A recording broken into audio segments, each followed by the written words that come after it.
देखिए, तो प्रायद्वीपीय पठार के बारे में आज हम लोग को पढ़ना है। हिमालय के बारे में टोटली हम लोग पढ़ चुके थे, ठीक है।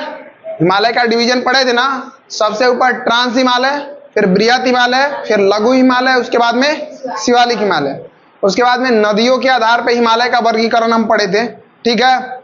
सबसे पहले पंजाब हिमालय, फिर कुमायूं हिमालय, फिर नेपाल हिमालय, उसके बाद में असम हिमालय, उसके बाद में पूर्वोत्तर के पहाड़ी के बारे में भी हम पढ़ चुके थे। तो अब हम पढ़ेंगे प्रायद्वीपीय पठार के बारे में, ठीक है।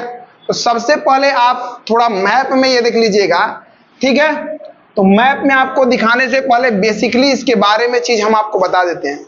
देखिए, प्रायद्वीपीय पठार जो है, इसका विस्तार 16 लाख किलोमीटर स्क्वायर में है, अगर पूरा देखा जाए तो।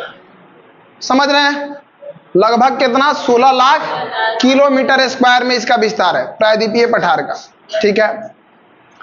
अगर मान लीजिए कि अगर आपसे पूछा जाए प्रायद्वीपीय पठार के बारे में कि बताइए इसका आकार कैसा है, ठीक है। प्रायद्वीपीय पठार के बारे में पूछा जाए कि बताइए इसका आकार कैसा है, ठीक है। तो इसका आकार है त्रिभुजाकार। कैसा है? त्रिभुजाकार। इसे सबसे पहले आपको मैप में इसको दिखाते हैं तो आप ज्यादा अच्छा से समझ पाइएगा। जैसे देखिए, ये आपका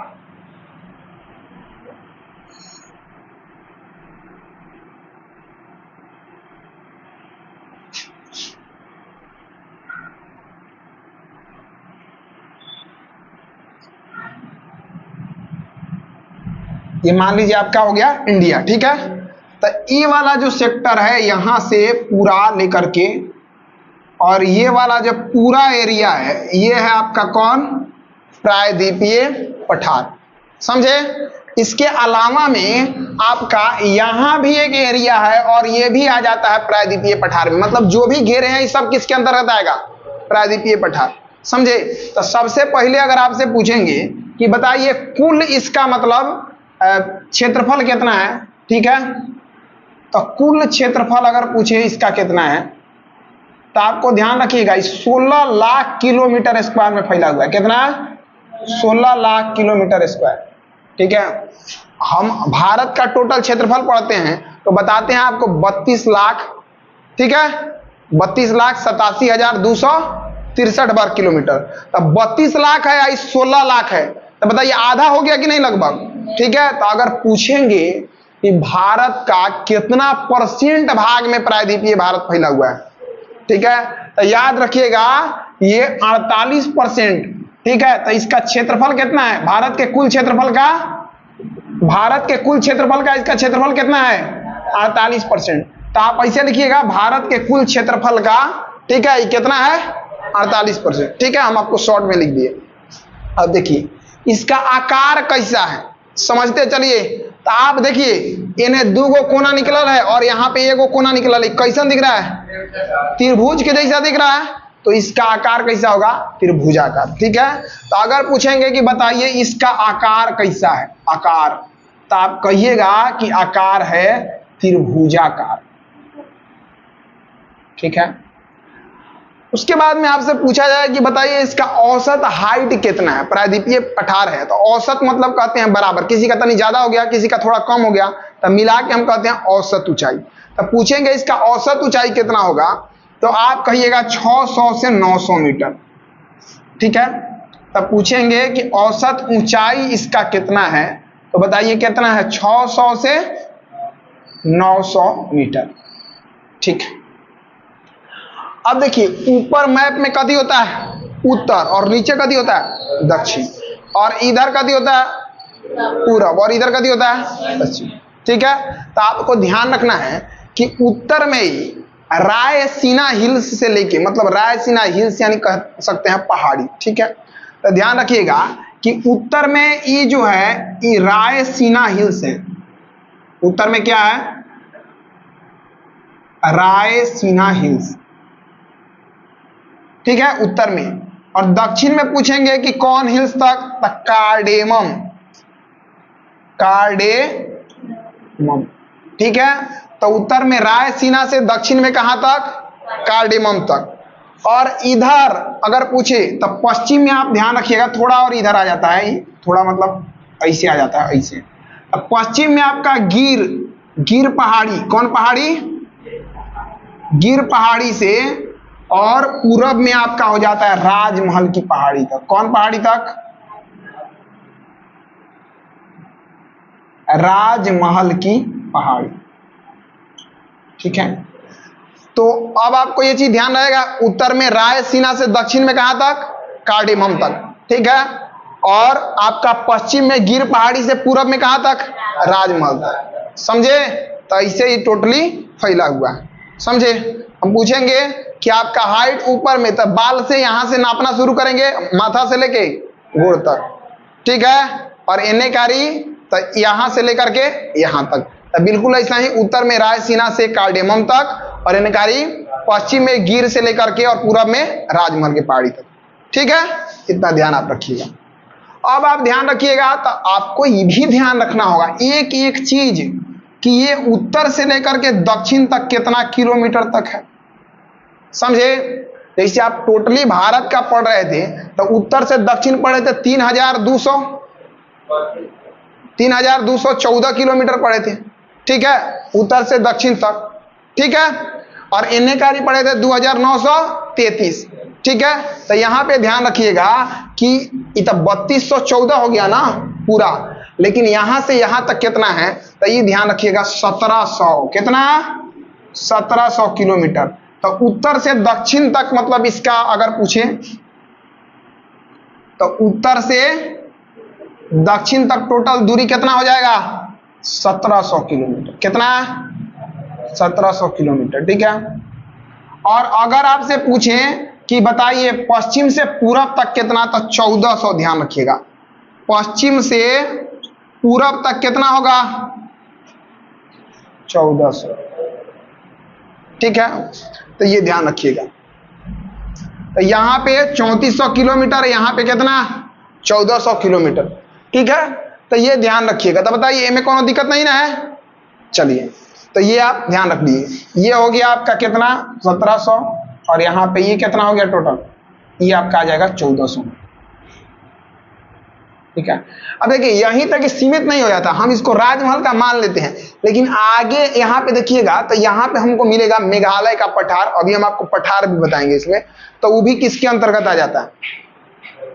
प्रायद्वीपीय पठार के अंतर्गत। समझ रहे हैं? जब पहाड़ी पढ़ाए होंगे तो वहां पे मेघालय में 3 को पहाड़ी पढ़ाए होंगे, गारो, खासी और जयंतिया। ट्रिक बताया थे कि मेघ जब आता है तो मेघ में नहाइएगा तो खांसी हो जाएगा, फिर गला फंस जाएगा, और गला फंसेगा तो क्या हो जाएगा? लगेगा कि जाने निकल गया। समझे ना? हाँ, तो यहां पे ध्यान रखिएगा। अब देखिए, अब आपको इसमें क्या ध्यान रखना है, तो अब आपको इसमें कुछ पठार के बारे में ध्यान रखना है। आप पढ़े हैं, यहाँ पे टॉपिक है प्रायद्वीपीय पठार। समझे? प्रायद्वीप किसको कहते हैं ये आपको पता है, पहले से बता चुके हैं। प्रायद्वीप कहने का मतलब 3 तरफ से पानी और 1 तरफ से भूमि हो, उसको कभी कहेंगे? प्रायद्वीप। अगर 3 तरफ से भूमि या 1 तरफ से पानी हो तो उसको खाड़ी कहते हैं। कभी कहते हैं? खाड़ी। तो पीछे हम बता चुके हैं। ठीक है, तो इसीलिए प्रायद्वीप कहते हैं, क्योंकि इनमें से आपका अरब सागर, इधर से बंगाल की खाड़ी और नीचे से हिंद महासागर। ठीक है, तो इसलिए इसको कहते हैं कभी प्रायद्वीप, क्योंकि 3 तरफ से पानी है। यहाँ पे इधर देख लीजिए मैप लगा हुआ है, अरब सागर, बंगाल की खाड़ी और नीचे हिंद महासागर, 3 तरफ पानी, बीच में। ठीक है, चलिए अब आप क्या करिएगा, ध्यान दीजिएगा। तो हम पठार को जो बांटे हैं तो उसको आपको थोड़ा क्या करना है, समझना है। तो इस मैप का जो अंदर वाला भाग है इसको हम मिटा सकते हैं अब। ठीक है, तो इसको मिटा देते हैं ताकि पठार को हमको मैप में क्या करना है, दिखाना है। समझे? चलिए, अब देखिए इसमें क्या है, आपका पठार जो होगा, तो देखिए बुंदेलखंड का पठार, बघेलखंड का पठार, समझे, मालवा का पठार, छोटा नागपुर का पठार, नाम सुनते जाइएगा। फिर कर्नाटक का पठार होगा, समझे, तेलंगाना का पठार होगा, दंडकारण्य का पठार होगा, समझे, और छोटा नागपुर का पठार होगा। तो ये टोटली आपका पठार होगा। इसको आप ध्यान से पहले मैप में समझिए। ठीक है, क्योंकि नाम याद करने से खाली कुछ नहीं होता। पूछ देगा कवना राज्य में है, तो अगर खाली नाम रटते हैं तो बस बतख लेखा देखिएगा टुकुर टुकुर, कि ना। तो यहां पे आपको सबसे पहले ये चीज ध्यान रखना है। तो देखिए यहां पे इस एरिया में आपको बताए थे, जब ज्योग्राफी शुरू किए तो उसमें हम आपको पूरा राज्य का नाम याद करवाए थे, कहां पे कौन होता है, ठीक है। जब ज्योग्राफी का लेक्चर 1 होगा तो वहां पे हम पूरा कदी का नाम याद करवाएं, लेक्चर 1 या 2 में पूरा राज्य का नाम याद करवाएं कि कौन कहाँ है, केंद्र शासित प्रदेश वगैरह। तब बीच में कदी है मध्य प्रदेश, ठीक है। तो यहाँ पे देखिए, यहाँ पे आपका होगा बघेल खंड का पठार। कौन पठार होगा? हाँ, तो नाम आपको ध्यान रखते चलना है। यह है आपका बघेल खंड, बघेल खंड का पठार। बघेल खंड के तनका सुख एने जो है यह मालवा का पठार। कदी का पठार? मालवा। और ये दोनों एमपी में आएगा। कदी में आएगा? मध्य प्रदेश में, ठीक है। ध्यान से समझते जाइएगा। इसके एने जो पठार होगा ये तो यहां तक मालवा हो गया। अब यहां जो पठार होगा यह होगा बुंदेलखंड का पठार। कौन पठार? बुंदेलखंड। देखिए बघेलखंड और बुंदेलखंड में कंफ्यूज नहीं होइएगा। ऊपर है बघेल, यानी मालवा, यानी बुंदेल, ठीक है। बघेल, मालवा, बुंदेल, बघेल, मालवा, बुंदेल। तब बुंदेलखंड जो है ये तो एमपीओ में है, यूपीओ में चल जाता है। बुंदेलखंड एक जगह भी है, समझे। तो ध्यान रखिएगा कि बुंदेलखंड दोनों में आएगा, यानी एमपी में या प्लस में कदी में, यूपी में। आई दोनों कहाँ है? ये भी एमपी में और ये भी मध्य प्रदेश। समझ रहे हैं बात? ठीक। अब ध्यान आप दीजिएगा यहां पे। उसके बाद में आप एनए आइएगा, ठीक है। तो एनए आइएगा तो यहाँ है कर्नाटक। कौन जगह है? कर्नाटक। तो कर्नाटक में जो आपका पठार होगा, कर्नाटक में तो कदी का पठार होगा? कर्नाटक का पठार। कर्नाटक में कर्नाटक का पठार, समझे। और एनए कार्य आपका आ जाएगा तो यहां है आपका तेलंगाना और आंध्र प्रदेश, समझे। तो ये वाला जो एरिया होगा तेलंगाना और आंध्र प्रदेश वाला, तो यहां होगा तेलंगाना का पठार। कदी का पठार? ये सब नामे से है तो ये सब में टेंशन नहीं लेना है। यहां ये कदी कदी में होगा तो तेलंगाना में होगा और प्लस में आंध्र प्रदेश में होगा। कदी में होगा? आंध्र प्रदेश, समझे। तो ध्यान रखिएगा तेलंगाना का पठार कहां कहां है? तेलंगाना और आंध्र प्रदेश में। पूछेंगे कर्नाटक का पठार कहां है? कर्नाटक में, ठीक है। अच्छा, अब आप देखिएगा आगे आपको देखना है। तो देखिए यहां पे एक पठार होगा ई वाला एरिया में, समझे। ई वाला में एक पठार होगा और इसका नाम है दंड कारण्य का पठार। दंड कारण्य, दंड कारण्य का। और ये देखिए यूपी जो है तो यूपी के एने, देखिए बिहार वाला झगड़ा करके उलट गया, पढ़ाए थे ना। तो बिहार, झारखंड, उड़ीसा, तो उड़ीसा भी आएगा और बिहार, झारखंड, एने का कथी होता है? छत्तीसगढ़। तो छत्तीसगढ़, उड़ीसा, समझ रहे हैं। तो छत्तीसगढ़ और उड़ीसा में ज्यादा मात्रा में फैलल है, तनका एमपी भी पकड़ा जाता है, समझे। तो यहाँ पे मेनली दंड कारण्य का पठार पूछेंगे कहाँ, तो कहिएगा छत्तीसगढ़ में। कहां पर? छत्तीसगढ़ और प्लस में कहा? उड़ीसा। छत्तीसगढ़ और उड़ीसा में मेनली कदी का पठार फैलल है? दंड कारण्य का पठार, ठीक है। चलिए अब इन्हें कर आइएगा तो एक और पठार है, जैसे बिहार हो गया, झारखंड हो गया, तो झारखंड के एरिया में फैला हुआ है और इस पठार का नाम है छोटा नागपुर का पठार। कौन पठार? छोटा नागपुर का पठार। और छोटा नागपुर का पठार जो है तो इसके लिए एक स्पेशली चीज आपको याद रखना है। जानते हैं क्या? इसको हम कहते हैं भारत का रूर प्रदेश। कभी कहते हैं? भारत का रूर प्रदेश। तो ये एग्जाम में बहुत बार पूछा हुआ क्वेश्चन है, तो ये आप नोट करके अलग से रखेंगे, ठीक है। कि छोटा नागपुर पठार जो है तो इसको हम कभी कहते हैं, तो यहीं पे हम कोठा में लिख दें भारत का रूर प्रदेश। रूर प्रदेश। तब पूछेंगे बताइए भारत का रूर प्रदेश किस पठार को कहते हैं? छोटा नागपुर। और छोटा नागपुर का पठार कहाँ है, कौन राज्य में है? झारखंड। कहाँ है? झारखंड, मेनली झारखंड में, समझे। पहले तो बिहार का, क्योंकि झारखंड पहले किसका पार्ट था? 2000 के पहले तक पूरा बिहार का पार्ट था, ठीक है। तो ये ध्यान रखिएगा। और यहाँ पे जो है एगो, तो ये कौन पठार है? मेघालय का पठार। कौन पठार? मेघालय का पठार, ठीक है। तो इतना आपको जो है वो मेन है, जो आपको मतलब क्या बोलते हैं कि ध्यान रखना है। तो एक एक करके आप सब पठार हमको थोड़ा बता दीजिए, ठीक है। चलिए, तो रेडी होगा? चलिए बताइएगा। सबसे इन्नेकारी, सब यहां पर कौन पठार है? सबसे यहां पे कौन पठार है? हाँ, कौन पठार? बघेलखंड की बुंदेलखंड? बघेलखंड। बघेलखंड के नीचे मालवा। आई दोनों के सट लेने का कौन है? बुंदेलखंड। अब बताइए बुंदेलखंड कौना कौना राज्य में है? हाँ, एमपी और यूपी में, ठीक है। अब बघेलखंड मालवा कहाँ है? मेन एमपी में, ठीक है। अच्छा बताइए, ये बता दीजिए आप हमको कि कर्नाटक का पठार कहाँ है? कर्नाटक, इनमें कोनो झंझट नहीं। और तेलंगाना का? तेलंगाना और आंध्र प्रदेश, ठीक है। ओकरा बाद में आपसे पूछेंगे कि बताइए दंडकारण्य का पठार कहाँ है?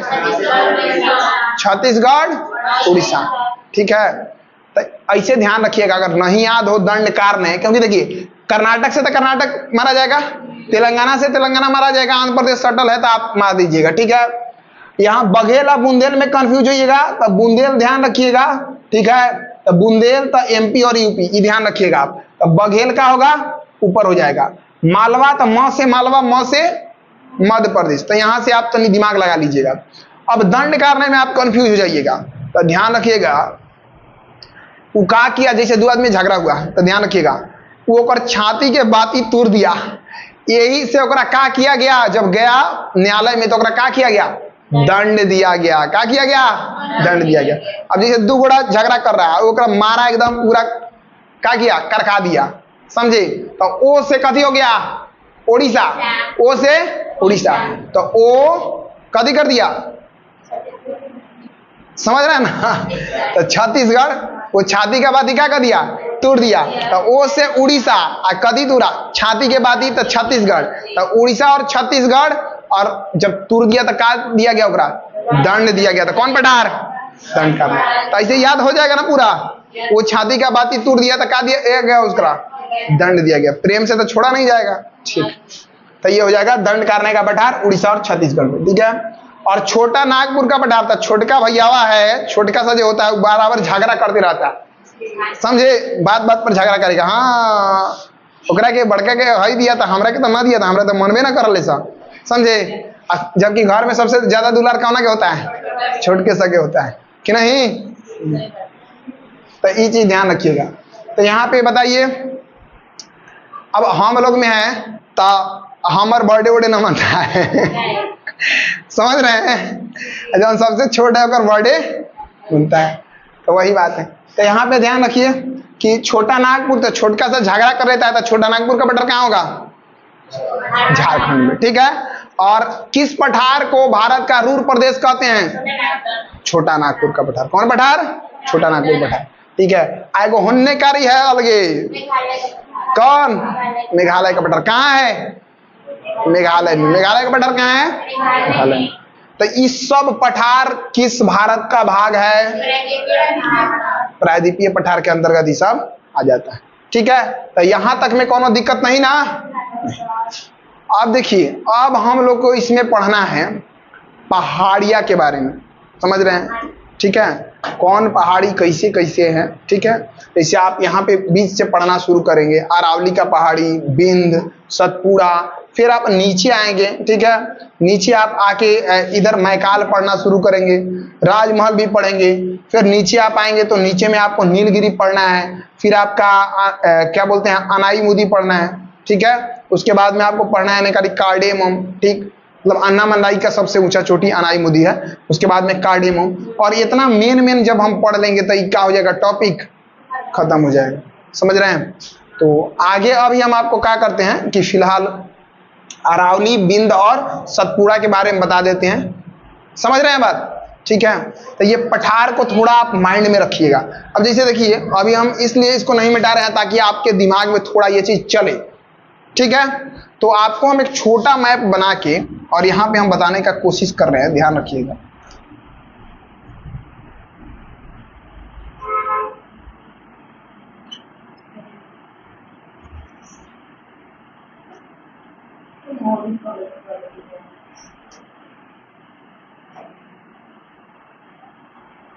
यहां पे ध्यान दीजिए, ये ऐसे मतलब जाके ऐसे जाके ऐसे जाता है। ठीक है, यहां पे ध्यान दीजिएगा। देखिए यहां पे ध्यान दीजिएगा, मतलब सबसे ज्यादा आपका ये थोड़ा दिल्ली उल्ली को भी टच करता है, और यहाँ राजस्थान वाला एरिया से होते हुए और ऐसे ही पूरा फैला हुआ है। ठीक, मेनली राजस्थान में फैला हुआ है, समझे? और ऐसे जो फैला हुआ है ये है अरावली पर्वत। ठीक है, ठीक है, ये कौन पर्वत है? अरावली। ठीक है, देखिए अरावली जो है तो एक बारे में ध्यान रखना होता है। जो हम हिमालय टोटली पढ़े थे तो हिमालय था एक वलित पर्वत, मतलब नया, क्योंकि दिन पर दिन क्या हो रहा है? बढ़ रहा है, तो इसलिए वलित पर्वत है, नया पर्वत है। ठीक है, क्योंकि नया जो लड़का है तो दिन पर दिन क्या होता है? बढ़ता है। लेकिन एक उम्र के बाद में जब उसका हाइट रुक जाता है कि नहीं, उसका ग्रोथ रुक जाएगा, यानी कि अब पुरान हो रहा है, तो दिन प्रतिदिन अब क्या होगा? और चमड़ा झूलेगा कि नहीं, फिर अलग अलग ना हाइट बढ़ेगा, ना मतलब शरीर का ग्रोथ क्या हो जाएगा? रुक जाएगा। शक्ति भी धीरे धीरे क्या होने लगेगा? कम होने लगेगा। ठीक है, ऊर्जा कम होगा। तो यहाँ पे ध्यान आप दीजिएगा कि यहाँ पे है अरावली पर्वत, और ये आपका नवीन वलित पर्वत के अंतर्गत नहीं आता, ये प्राचीन पर्वत है। समझ रहे हैं? मतलब पुरान है अरावली। ठीक है, तो अरावली में आपको ध्यान रखना है कि पूछता है कि सबसे ऊंचा चोटी इसका कथी है। ठीक है, तो आप ध्यान रखिएगा। अच्छा, ये राजस्थान, ध्यान रखिएगा, राजस्थान में मेनली दिल्ली तक इसका विस्तार चल जाता है। ठीक है, राजस्थान में ज्यादा है। तो अगर पूछे कि अरावली पर्वत का सबसे ऊंची चोटी, सबसे ऊंची चोटी, तो ध्यान रखिएगा, नाम है गुरु शिखर। कथी नाम है? गुरु शिखर। ठीक है, और इसका हाइट अगर पूछे तो 1722 मीटर। हाइट जहां भी हम देखेंगे मीटर में ही देखेंगे। औसत ऊंचाई कितना है? 600 से 900 मीटर। माउंट एवरेस्ट का 8848 या 8850 भी कह सकते हैं। ठीक है, कंचनजंगा का 8611, समझ रहे हैं? भले सॉरी, केटू का 8611, कंचनजंगा का 8598 मीटर, तो सब मीटर में, समझ रहे हैं? हाइट कथी में नाप रहे हैं? मीटर में। तो ये ध्यान रखिएगा। तो यहाँ पे पूछेंगे अरावली पर्वत का सबसे ऊंचा चोटी का नाम कथी है? गुरु शिखर, और इसका हाइट कितना है? 1722 मीटर। ठीक है, और यहाँ पे ध्यान रखिएगा, यहाँ पे है आपका बिंद पर्वत श्रेणी, यहाँ पे है बिंद। ठीक है, तो यहाँ पे ध्यान रखिएगा बिंद, और एक नीचे जो है ये है आपका सतपुड़ा। कौन है? सतपुड़ा।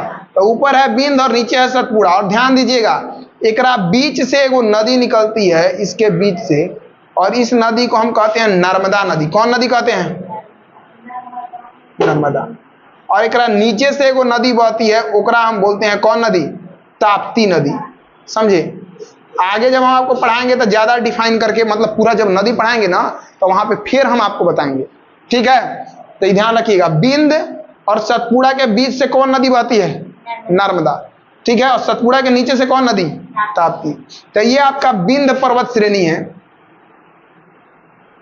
बिंद पर्वत श्रेणी है। ठीक है, ये आपका बिंद पर्वत श्रेणी हो गया। और ध्यान रखिएगा, ये है आपका सतपुड़ा। ये कौन है?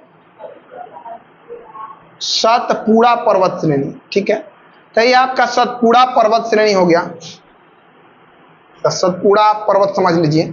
और इसका पूछेंगे कि सतपुड़ा जो पर्वत है तो इसका सबसे ऊंचा चोटी, तो याद रखिएगा धूपगढ़। सबसे ऊंचा चोटी कदी है?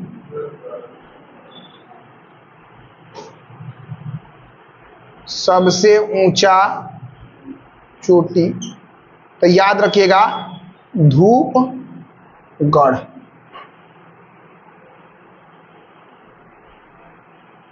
ठीक है, तो इसका सबसे ऊंचा चोटी कौन है? धूपगढ़ है। ठीक है, इतना तक अभी आप ध्यान रखिएगा, इसके बाद में आपको नीचे का टोटली बताएंगे। तो एक बार आप क्या करिए कि हमारे साथ है रिकॉल कर लीजिए फास्ट, समझे, और फिर आज का क्लास हम रहने देंगे। ठीक, बताइए प्रायद्वीपीय भारत जो है, तो इस जो इंडिया का मैप है, तो इसके ऊपर वाला एरिया है कि नीचे वाला?